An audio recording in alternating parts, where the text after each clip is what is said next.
La manufacture qui se tient aujourd'hui à Paris, à la Cité de l'Architecture, elle a une très grande originalité. Parce que l'approche des quartiers, l'approche de l'aménagement du territoire, aujourd'hui, exige qu'on ait une approche qui soit globale. L'idée n'est pas d'avoir des démonstrateurs qui ne soient pas reproductibles. L'idée est d'avoir une démarche innovante qui soit inspirante pour l'ensemble du territoire national. Et aujourd'hui, on regroupe tout le monde, une centaine de jurys citoyens, l'ensemble des concepteurs et des maîtres d'ouvrage, pour un workshop géant à la Cité de l'Architecture. Chacun réfléchit dans son quartier sur sa rue, son parc, son logement, son école. Et aujourd'hui, ils mettent en commun et ils se confrontent avec d'autres jurys citoyens qui ont d'autres problématiques dans d'autres quartiers politiques de la ville.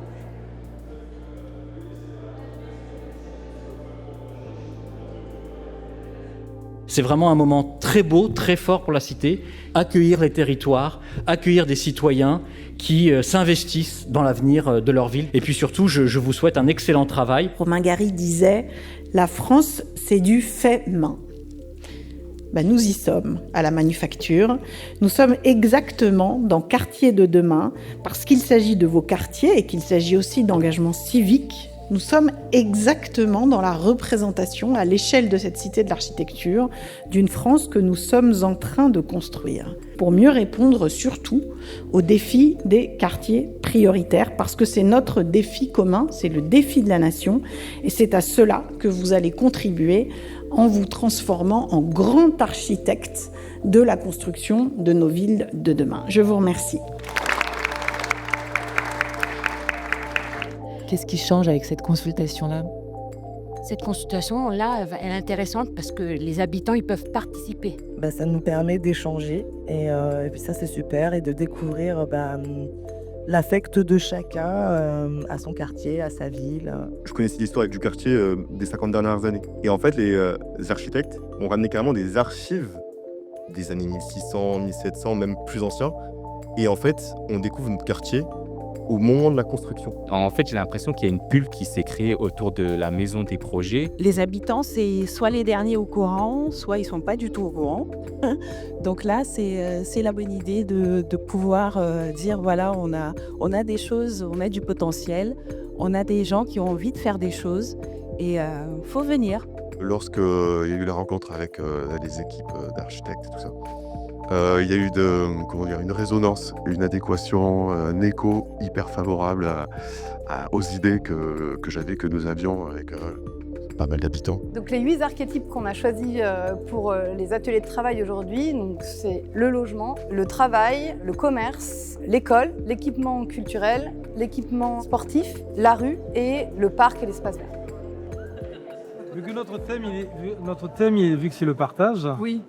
Est-ce que ça fait pas quand même la copro avec ces jardins privés qu'elle va grillager autour, et surtout toi, viens pas chez moi, quoi.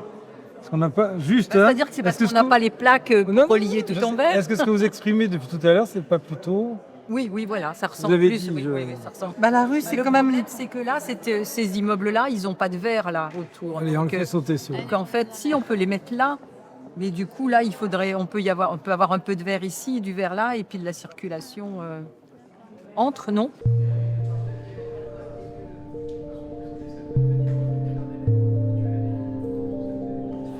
Honnêtement, on m'a appelé, on m'a dit t'es chaud de faire une réhabilitation d'un centre culturel au Tartarin ? J'ai dit ok. Et donc du coup, je me suis lancé dans le projet. Le travail du jury citoyen, c'est de collecter les informations des habitants pour savoir ce qu'ils veulent réellement dans leur quartier et pour savoir ce qu'ils veulent en faire de cet espace-là. On en discute, on en débat. Les concepteurs vont ensuite nous renvoyer leur projet et on débat si oui ou non ça correspond. Et on a des échanges et des dialogues avec ces concepteurs pour ensuite amener un projet final. Par rapport à la manufacture d'aujourd'hui et d'hier, là on se retrouve avec tous les jurys citoyens des 10 sites, donc ça nous permet d'avoir une autre vision des choses. Parce que chaque projet est quand même différent l'un de l'autre, et ces projets-là, ils sont quand même intéressants, et on voit qu'on n'a pas du tout les mêmes problématiques.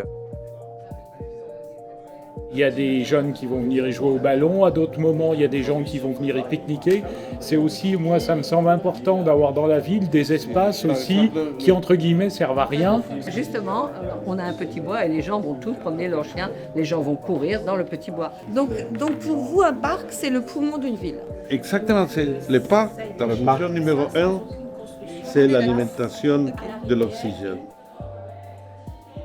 Il y a cette mise en tension entre des équipes reconnues avec des professionnels, des experts, des chercheurs qu'on fait dialoguer avec des habitants pour mieux définir les attentes et en fait finalement mettre les habitants en situation de maître d'ouvrage ou de programmation en fait du projet.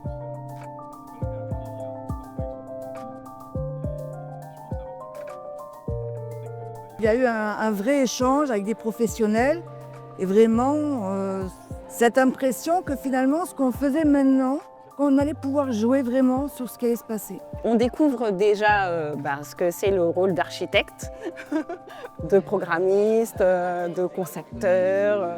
Il y a plein de termes savants et puis au final on apporte notre petite pierre à l'édifice. Cette méthode, elle est intéressante parce que justement, elle mise sur la rencontre et la réconciliation finalement entre l'expertise citoyenne et l'expertise plus académique, plus classique.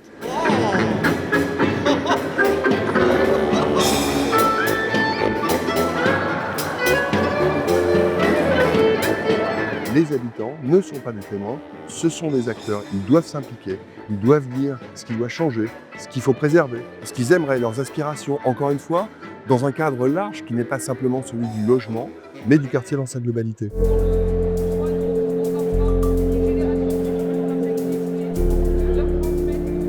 Personne n'a plaidé pour la grande distribution, plutôt la proximité et à petite échelle et la mobilité en fait. La culture se trouve aussi à l'interstice de toutes ces facettes, de toutes nos histoires.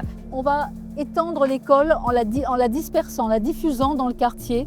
On a dû passer en fait par une approche territoriale pour pouvoir transposer nos réflexions sur ce qu'est un espace culturel et ce qu'est la culture d'une façon générale. Donc on est parti de quelque chose qu'on voulait au départ tout vert. C'est-à-dire que de la nature. Qu'on a voulu toucher à différentes activités, comme ça soit des terrains de pétanque, que ça soit des manèges pour enfants, que ça soit des rivières où on peut emmener les mamans avec les poussettes. Nous avons imaginé une mise en lumière de l'école avec justement beaucoup de lumière, avec une vue sur l'extérieur, un accueil très, très agréable. On est en train de créer une communauté, on est au-delà de la compétition, on est aussi sur du croisement de problématiques communes entre les jurys citoyens et ils comprennent que leurs enjeux, leurs problématiques du quotidien, d'autres le retrouvent également ou différemment et ils peuvent confronter leur point de vue et je pense que c'est très fécond pour la suite. Ce sont les habitants qui font vivre le quartier, qui le font grandir, qui le font évoluer. S'il n'y a pas les habitants, c'est que des bâtiments vides. Et là où on veut arriver, où vraiment on doit arriver, c'est qu'à ce que la parole des habitants, la parole des usagers soit vraiment prise en considération. Elle est importante pour la réussite des projets. Parce que si on n'écoute pas les habitants, on va à la catastrophe. Mais les habitants sont au cœur du quartier. C'est les habitants qui font le quartier, c'est pas le mobilier qui fait le quartier. Et je pense qu'avec Quartier de demain, s'ils réussissent à montrer qu'en fait, il y a une autre possibilité, les gens seront beaucoup plus apaisés et vont comprendre qu'en fait, finalement, il y a un monde meilleur qui peut arriver dans nos quartiers.